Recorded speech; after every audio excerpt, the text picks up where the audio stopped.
Two of Chattanooga's own are coming back to the scenic city with some hardware. Good for them. Our friends in the afternoon on US 101, Mo and Stickman won Medium Market Personality of the Year. They spent the week talking to country music's biggest stars, and we are proud to know them. Congratulations to Mo and Stickman for another CMA award. The award is great. Also getting to schmooze with all those folks there. How awesome is that? I think those folks are proud to schmooze with Mo and Stickman. You got it, That's yes. kind of a big deal. Hey, we have more news ahead for you. Local 3 News at 5 starts now. The drought continues to impact farmers across the Tennessee Valley. Just in time for the holidays, scammers are looking to steal your information and your money. And we'll talk about the updated guidance for lung cancer screening. This is Local 3 News at 5. Thank you for choosing us for your local news and weather. I'm David Carroll. And I'm Cindy Sexton. Several Georgia counties in our area have been declared natural disaster areas by the U.S. Department of Agriculture. In counties that include Walker, Catoosa, Dade, and Chattooga, they have sustained 8 or more weeks of extreme drought conditions. This declaration allows Georgia farmers to receive emergency loans. Visit farmers.gov for more information. Several counties in our viewing area are receiving drought disaster assistance. Farmers in every county except Polk County, Tennessee can apply for assistance from the Livestock Forage Disaster Program for grazing losses incurred this year. Those applications are accepted through January 30th, and we have a link on our website where you can apply. The fire burning on Collett Ridge in Cherokee County, North Carolina is now only 5% contained. It has grown to more than 4,000 acres. More than 150 people are fighting the blaze, and some of that support is protecting 16 structures that are now threatened. And of course, it's getting dark early this week. As you've noticed, we have about another 45 minutes to enjoy daylight. And as much as we can, we're searching for rain. Yeah, we're searching. David Karnes is as well. Tell us about High it. and low, yes we are, and every Thursday we get a new drought status update. Drought monitor, no relief in sight. This is exactly what we were expecting. The drought situation would worsen, and it has. Exceptional drought conditions. That's the highest level on the scale of drought conditions. So exceptional, we are there. And you saw North Georgia, Northeast Alabama, and right over downtown Chattanooga, extending up into parts of the Sequatchie Valley. But everywhere else, we just need rain. Unfortunately, I don't think we're going to see any significant rain, at least for a while. So we're going to get a few showers as we move through the day on Friday. That's going to help. Might even see a few showers Sunday, and then maybe a few showers late next week, but nothing that's really going to be a big drought buster. Percentage of normal rainfall, we are only at 5% of our normal rainfall for the past 30 days, 2%. 4%. A little bit further east, it's better, but come on, 10 to 15%, that is still fairly pathetic. Want to put into numbers for November, we are, since we've had no rain, 1.09 inches below average. For the fall, 8.5 inches, and for the year, 7.85 inches below average. Second driest September and October together on record. So our future scan with our smoke picking up not just the Collett Ridge fire, but also other spotty wildfires. Notice the smoke direction. We're now starting to see more of a northeasterly flow that's pushing some of that smoke to the southwest in communities like Murphy and Turtletown and those areas. So our cloud cover, yeah, it's been cloudy today, but very little in the way of rain yet. Not much going on, but you can see off to the west we do have scattered showers, and we are going to see those working their way into the Tennessee Valley. A lot of this is going to break up before it gives us any significant rainfall, but we'll definitely get some much needed scattered showers. We are looking at a moisture feed right over the southeast, including the Chattanooga area through the day on Friday. So I do think we'll get some spotty showers. Don't think we'll get much accumulation, but we'll at least get some. 74 right now in Chattanooga, 73 Cleveland. We'll have your complete forecast and talk more about the potential for rain and the cool down coming our way this weekend, guys. Thank you, David. The drought is causing more than just wildfires. Grayson Gordon joins us live from Dade County, where farmers are feeling the effects of the lack of rain. Grayson, what's the latest?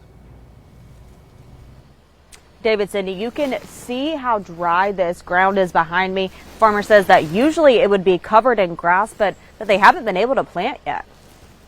This would all be green this time of year, but this year we haven't planted any of it. Jeremy Dyer has been farming for most of his life and says it's been years since he's seen a drought this bad. The wet conditions this summer have not helped much. end of August, 1st of September, kind of turned off, and it's been dry ever since. So I don't know if we've had any rain. Most of North Georgia counties are in the extreme to exceptional drought range, according to the National Integrated Drought Information System. Dyer farms cows for meat, and he and his wife own Dyer Livestock Beef. They sell online and at a local store called The Beef Shop. They haven't been able to plant ryegrass, which is what they use as a large portion of the cow's diet. We're already feeding hay, and we started feeding hay about a month early. They are compensating with protein tubs and hay, but ideally need to plant before the first of the year, the lack of moisture preventing that. If I were to plant it now, it'd be easy to get over it and plant it all, but then if it rains one time, it'll come up, and then it stays dry. Won't have enough moisture to keep going. Dyer says they need consistent rainfall to plant. If not, we'll just have to feed hay and wait for it to start raining. You're just sort of at the mercy of Mother Nature. Dyer says that the grass that is in this field right now is not very nutritious either. Reporting live here in Dade County, Grayson Gordon, Local 3 News. Thanks for that update, Grayson. Another man has been sentenced in connection to the mass shooting on Macaulay Avenue last year. Rodney Harris was sentenced to 5 years in prison for unlawful possession of a firearm. Now, in June of last year, 3 people were killed and more than a dozen injured in a shooting police say was gang-related. Harris himself was shot 17 times and run over by a vehicle during that incident. He pleaded guilty in June. The city of Chattanooga is receiving a grant to improve water quality in the Mountain Creek Basin. The grant will help repair broken and collapsed infrastructure and build up floodplains. President Biden's American Rescue Plan grant will provide $1.7 million, and the city will add an additional $300,000 to raise the funding to a total of $2 million. This will go to 3 stream restoration projects along Mountain Creek from Morrison Springs Road to Runyon Drive. As you pump your gas, card skimmers are finding new ways to rip you off. Dallas Payton tells us how you can keep your card information safe. Cindy Davis, scammers are using card skimmers to attempt to steal your debit or credit card information anywhere you insert your card, but mostly at gas stations and ATMs. Michelle Mason with the Better Business Bureau says scammers will tamper with the device that you insert in your card into. She says it's hard to detect unless you notice it's difficult to slide your card in and out of a device. Mason says it's best to pay attention to your bank statement to ensure that no money has been stolen. Many times we see people report that from the time that their card's been compromised, it's an immediate purchase. People are banking on the fact that they need to get a purchase through before you realize your card's been compromised and might change that to another number. So it can happen very quickly. Mason says if you are able to use a credit card, do so, especially if you are paying at the pump for gas. Another safety measure is paying inside the gas station. At 6, I'll tell you what to look for at ATMs. Cindy. Dallas, thank you. Coming up on Local 3 News at 5, the Minnesota High Court has ruled on former President Trump's eligibility in the Republican primary. The decision next.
Georgia Secretary of State Brad Raffensperger says a letter was sent to the Fulton County Elections Office containing fentanyl. He said authorities are trying to intercept it, but it's still in transit. I just want to let you know that our office has considered since day one security to be our highest priority. And so we have a different threat vector than we normally would expect. Instead of bad actors, post-election, we have someone that has actually, put into the mail. We know that there's been 4 envelopes received out in Washington State, and there's one headed this way towards Fulton County. All Georgia counties have been notified just in case similar packages are headed their way. The Minnesota Supreme Court has ruled in favor of keeping former President Donald Trump on the ballot for the 2024 GOP primary, but the challengers can bring another petition to potentially block him from the general election ballot if he wins the Republican primary. A bipartisan group of Minnesota voters claims Trump is disqualified under the 14th Amendment that bans U.S. office holders from future elections if they aid or engage in an insurrection. Similar challenges to Trump's ballot candidacy are happening in Colorado and Michigan. Democratic Senator Joe Manchin of West Virginia will not seek another term. His departure could give Republicans a chance to pick up a seat in the Senate. In recent years, Manchin has been the only Democrat elected to statewide office in West Virginia. He has served as that state's governor, secretary of state, and in the legislature. Coming up on Local 3 News at 5, why the U.S. fired a retaliatory airstrike in Syria after the break.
Local 3 traffic presented by CHI Memorial. At CHI Memorial, a team of stroke specialists offer comprehensive neurovascular services, including advanced care for stroke, aneurysms, brain and spine tumors, and other neurological conditions. Learn more at memorial.org. As we monitor the Tennessee Smartway cams this afternoon, I can tell you this, we've seen a lot worse at 5:15 in the afternoon on a Thursday. The usual backup I-24 eastbound around the Ridge Cut, and our picture there, I-75 East Brainerd Road, it's kind of stopping and starting a little bit. But we have the common backup there on 75 South headed toward the 24 split. And no accidents to report of any magnitude. We hope it stays that way. The U.S. has said Israel will begin to implement daily 4-hour pauses in fighting.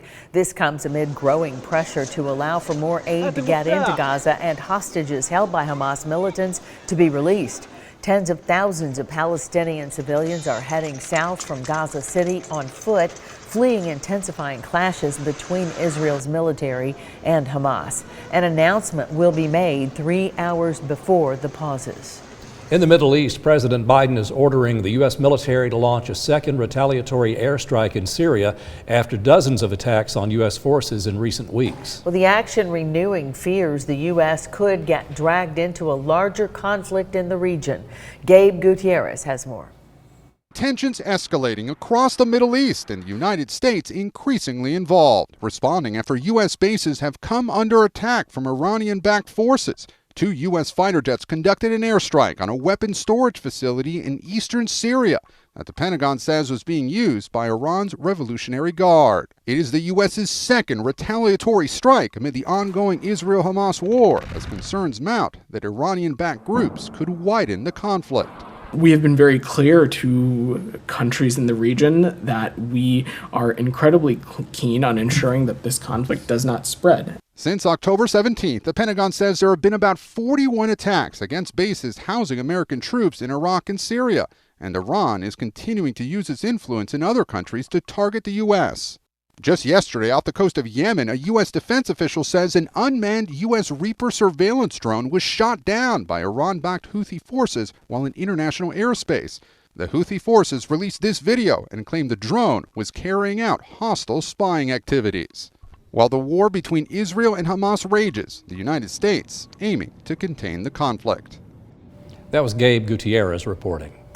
Local 3 News and the Chattanooga Area Food Bank are getting ready for our 39th annual Share Your Christmas Food Drive. It's December 8th, the food bank's largest fundraiser of the year.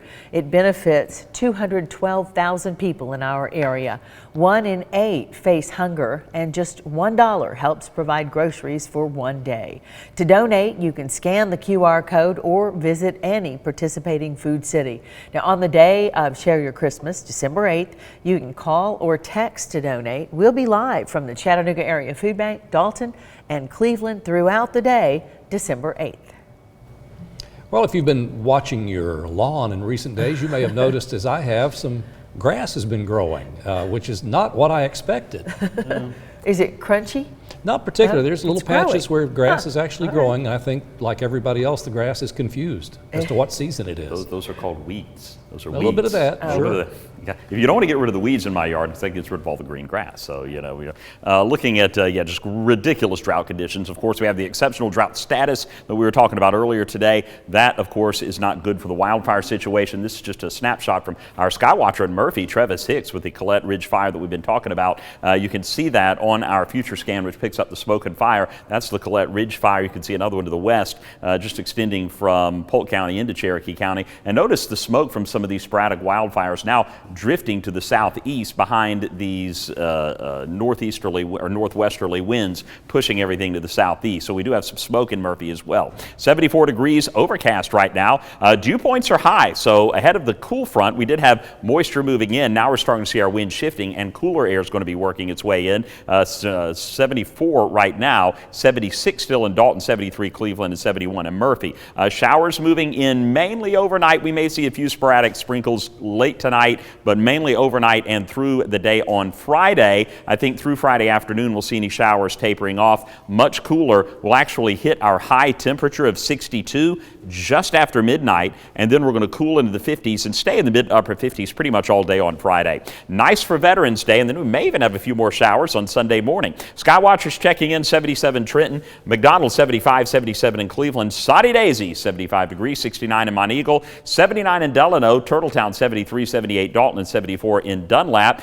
This evening, overcast and maybe a sprinkle or two as we head through the night, dropping from the 70s into the 60s tonight. Tomorrow, pretty cloudy skies skies starting out. Sporadic showers on and off. Again, notice we're staying in the mid to upper 50s through much of the afternoon, and then we'll see the temperatures trailing down into the low 50s through the evening as we see those clouds and a few spotty showers staying with us. During the morning, early afternoon will be the best time to see some of this rain moving through. Well, there's the front. You can see the showers moving in behind. What do we have in store with our future cast? Well, as this low rides up along this boundary, maybe a few spotty sprinkles tonight, but it's mainly, again, going to be overnight, tomorrow morning, and into the early afternoon, and you can see how sporadic and spotty these are. It's not going to be raining. This is not going to be a big drought-busting rain. It might help. It's not going to help the drought really at all, if we're being honest, but it will help any rain falling out of the sky alleviate some of the Collette Ridge fire and some of the other wildfires that are popping up around the Tennessee Valley. By Friday afternoon, Friday evening, football games are going to be fine. Moving into Saturday, Veterans Day will be fine with some clouds to our south, but it should be mostly sunny to partly cloudy on Veterans Day and nice and cool.